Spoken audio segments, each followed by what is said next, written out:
ఒకరోజు 7th class పిల్లలతో వాళ్ళ టీచర్ మీరు పెద్దయ్యాక ఏమవుదాం అనుకుంటున్నారో రీజన్తో సహా ఒక ఎస్సే రాయండి అని చెప్పింది. పిల్లలందరూ చకచక ఎస్సే రాయడం స్టార్ట్ చేసేశారు.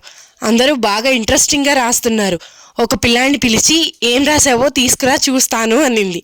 అందులో ఆ పిల్లాడు నేను పెద్దయ్యాక సెల్ ఫోన్ అవుతాను, ఎందుకంటే సెల్ ఫోన్ అయితే మా అమ్మ ఎంతో ఇంట్రెస్టింగ్గా ఎప్పుడూ నాతోనే మాట్లాడుతూ ఉంటుంది, అలాగే మా నాన్న కూడా ఎంతో ఎంజాయ్ చేస్తూ నాతోనే ఆడుకుంటాడు, అందుకే సెల్ ఫోన్ అవుతాను అని రాస్తాడు.